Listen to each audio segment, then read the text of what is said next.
कुछ महीने बाद झारखंड में विधानसभा का चुनाव होना है। ऐसे में कह सकते हैं कि कांग्रेस पार्टी को मजबूती प्रदान करने के लिए राष्ट्रीय नेता राहुल गांधी झारखंड आने वाले हैं। इस वक्त हमारे साथ कांग्रेस के महासचिव राकेश सिन्हा मौजूद हैं। सारे मुद्दों पर चर्चा करेंगे कि राहुल गांधी अगर झारखंड आते हैं तो कांग्रेस कितना मजबूत होगी। राहुल गांधी का अंत महीने में कह सकते हैं कि ये अगस्त चल रहा है, अगस्त के अंतिम समय में राहुल गांधी झारखंड आने वाले, तो ऐसे में कांग्रेस की जो स्थिति है कितने मजबूत होगी। ये देखिए, स्वाभाविक तौर पे जब नेता का आगमन होता है तो कहीं न कहीं कार्यकर्ताओं में खुशी की लहर भी जो है आती है, कार्यकर्ताओं में उत्साह आता है। तो स्वाभाविक तौर पे हम ये कह सकते हैं कि राहुल जी का अगर आगमन झारखंड होता है तो कार्यकर्ताओं में इसका एक उत्साह भी होगा, आत्मबल भी बढ़ेगा और कहीं न कहीं विधानसभा के चुनावों में इसका लाभ भी प्राप्त होगा। पार्टी की तरफ से निमंत्रण भेजा गया है? नहीं, हाँ भेजा गया है, क्योंकि हम लोगों का एक जनसंवाद कार्यक्रम आहूत है और हम लोग ये चाह रहे हैं कि जनसंवाद कार्यक्रम की शुरुआत जो है आदरणीय राहुल गांधी जी उस कार्यक्रम को हरी झंडी दिखा करके करें, तो कहीं न कहीं इससे एक बेहतर संदेश भी जाएगा। इस बाबत हम लोग जो है आदरणीय राहुल जी को समय के लिए आग्रह भी किया है, लेकिन चूंकि वर्तमान राजनीतिक हालात भी बदले हुए हैं, पार्लियामेंट भी चल रहा है, तो स्वाभाविक तौर पे लगता है कि पार्लियामेंट के बाद उम्मीद है हम लोगों को कि आदरणीय राहुल जी का समय प्राप्त हो। जिस तरह से लोकसभा के चुनाव में जनता का मूवमेंट कांग्रेस की तरफ झुकाव देखा गया, क्या लगता है कि इसका फायदा विधानसभा के चुनाव में देखने को मिल सकता है? बिल्कुल, देखिए, क्योंकि हमारी प्रतिबद्धता जनता है और राज्य है, तो जब हम इसको फोकस में रख करके काम करते हैं तो कहीं ना कहीं जनता का भी समर्थन और आशीर्वाद हमें प्राप्त होता है और लोकसभा के चुनावों में भी हमें आशीर्वाद मिला है और आने वाले विधानसभा के चुनावों में भी इसका आशीर्वाद जनता का जो है हमें प्राप्त होगा। विपक्ष का ये कहना है कि जिस तरह से झारखंड विधानसभा के मानसून सत्र में विपक्ष के नेता यानी प्रतिपक्ष के नेता का सुना नहीं गया, लोकसभा में राहुल गांधी को हमेशा मौका दिया जा रहा, तो ऐसे में राहुल गांधी का झारखंड दौरा राज्य की जनता उसे सुनना पसंद नहीं करेगी। ये इस तरह के बातें उठाई। देखिए, विपक्ष के पास कोई मुद्दा बचा नहीं, क्योंकि विपक्ष अपनी गलतियों पर अपनी थपथपाती है। हमें लगता है कि शायद भारतीय जनता पार्टी को याद नहीं कि राहुल जी की माइक तक बंद कर दिया गया था लोकसभा में, जाति पूछी गई, 140 सांसदों को बिना कोई कारण संसद से बर्खास्त कर दिया गया। तो डिक्टेटरशिप कौन चला रहा है? और हमें लगता है कि जब उनके ऊपर आती है तो वो तिलमिला जाते हैं। अरे भाई, बर्दाश्त करना सीखो। अगर आप किसी के वो पत्थर मार रहे हो तो उस पत्थर की चोट कहीं न कहीं आप तक भी पहुंचेगी, इसे भी आपको समझना होगा। और भारतीय जनता पार्टी यही नहीं समझती है, जिसका कारण है कि 400 पार का नारा दिया, 240 में सिमट गए बेचारे। तो अब जनता को कितना बरगलाओगे? अब जनता संजीदा है, जनता आपके झांसे में नहीं आने वाली है।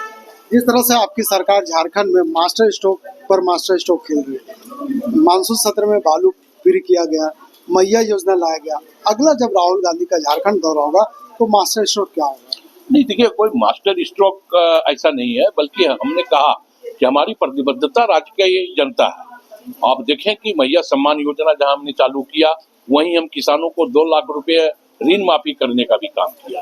तो हमारा सबका सामाजिक परिवेश जो है वो हम ये चाहते हैं कि तमाम लोग जो इस राज्य में रह रहे हैं, तमाम लोगों का आर्थिक सामाजिक उत्थान हो, और इस दिशा में सरकार लगातार पहल कर रही है और काम कर रही है। लेकिन वो कह रहे हैं कि चुनावी माहौल है, कुछ समय बाकी है, झारखंड की जनता को सिर्फ छलने और बुड़बक बनाने का काम करे। जिस तरह से मैया योजना को लेकर के महिलाएं लगातार दौड़ रही है, तो वो कह रहे हैं कि सिर्फ सरकार एक घोषणा किया है चुनाव के वक्त। देखिए, एक कहावत है कि चोर बोले जोर से।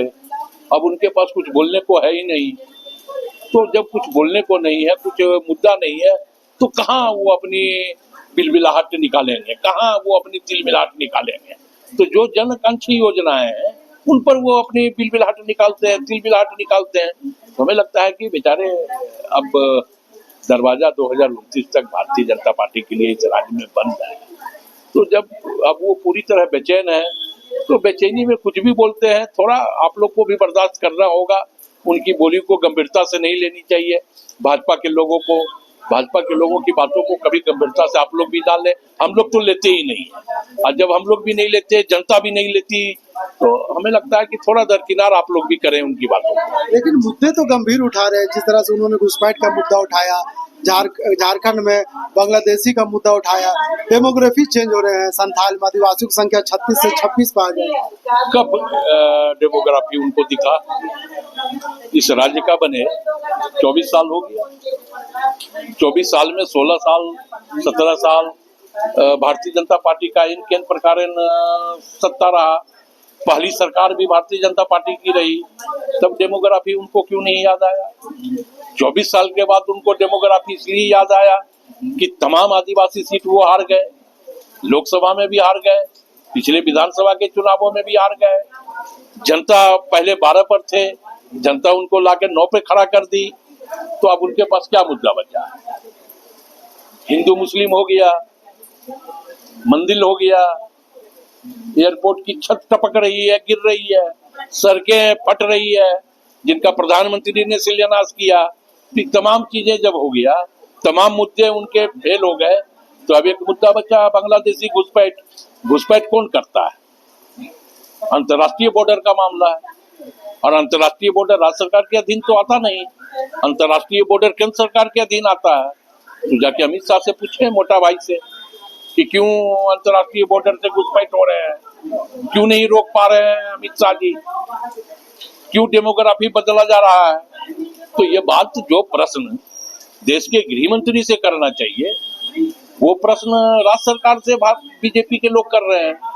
इसलिए मैं कह रहा हूँ कि पूरी भाजपा अनपढ़ों की जमात है, और जब जमात अनपढ़ों की कुछ भी बोले, तरजीह नहीं देना चाहिए। लेकिन वो अगर आरोप लगा रहे हैं, तो सत्ता पक्ष में जो लोग हैं, आप लोग सत्ता पक्ष में शामिल है, तो आप लोग आंकड़े और सूची क्यों नहीं मंगा रहे? अगर उनके पास ऐसा सूचना है तो सरकार के पास जमा करे, सरकार कार्रवाई करे।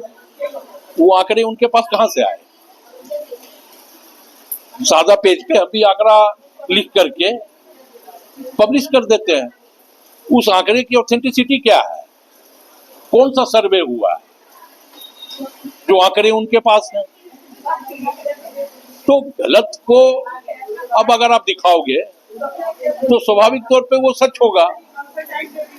तो वो तमाम बातें बेबुनियाद है। आंकड़े कहाँ से आए? आंकड़े किसके पास है ये आंकड़े? तो हमें लगता है कि अब आंकड़ों का खेल करके अब आप जनता को दिग्भ्रमित करो, या आप कुछ भी कर लो, 2029 तक इस राज्य में आपके लिए दरवाजे बंद है। लोकसभा की बात करें, जिस तरह से राहुल गांधी सवाल पे सवाल उठा रहे हैं, और उन्होंने कहा है कि आप मुझे गाली दो, लेकिन देश में जातीय जनगणना करा करेंगे। स्वाभाविक तौर पे होनी चाहिए जातीय जनगणना। जितनी जिसकी हिस्सेदारी, उतनी उसकी भागीदारी। ये जातीय जनगणना से ही होगा। और कांग्रेस पूरी तरह जातीय जनगणना पर स्पष्ट है कि जातीय जनगणना होना चाहिए। आखिर क्यों मुंह चुरा रही है केंद्र की सरकार जातीय जनगणना करने से? क्या डर है केंद्र सरकार को? ये बताएं। हम तो स्पष्ट रूप से कह रहे हैं कि हम करेंगे जातीय जनगणना, और होनी चाहिए जातीय जनगणना। अच्छा, आपके पास तो राहुल गांधी झारखंड आ रहे हैं, बदलाव तो दिखेगा, लेकिन बीजेपी के पास भी दो बड़े चेहरे हैं। अगर केंद्रीय कृषि मंत्री शिवराज सिंह चौहान लगातार झारखंड के दौरे पे है, हेमंत तो बिश्व शर्मा जो असम के मुख्यमंत्री लगातार झारखंड के दौरे पे था, ऐसे में चुनाव किनके पाले में ज्यादा मजबूती दिख रहा है? क्या लगता है कि बीजेपी पूरे मुद्दे के साथ विधानसभा के चुनाव में आएगी, या फिर महागठबंधन अपनी ताकत को दिखाएगी? जनता जिसके पाले में होगी, जनता के लिए जो खड़ा होगा, जनता जिसे अपना समझेगी, चुनाव उसके पाले में जाएगा। और हमें लगता है कि चाहे वो शिवराज सिंह चौहान हो या हेमंत बिश्व शर्मा, जो शिवराज सिंह चौहान आज कृषि मंत्री हैं, वही शिवराज सिंह चौहान अपने शासनकाल में किसानों के ऊपर गोली चलाए थे। तो आप समझ लीजिए, ये हेमंत बिश्व शर्मा, जिनके ऊपर भारतीय जनता पार्टी स्वयं सिंचाई घोटाले का आरोप लगाती थी 5,000 करोड़ का, तो भ्रष्टाचारी को, किसानों के ऊपर गोली चलाने वाले को आप ले आओ, तो वो चेहरे हमारे लिए बड़े नहीं हैं। जो चेहरे किसानों के लिए बड़े नहीं, जो चेहरे युवाओं के लिए बड़े नहीं, जो चेहरे महिलाओं के लिए बड़ा नहीं, वो चेहरा मेरे लिए कैसे बड़ा हो सकता है?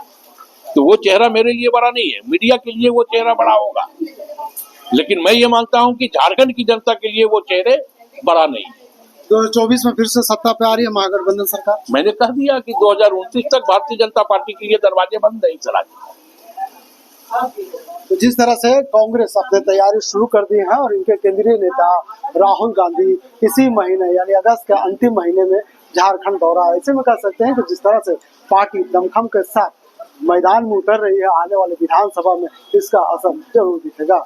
अपने सहयोगी फैयाज के साथ मैं नौशाद, कोलांचल संवाद, रांची।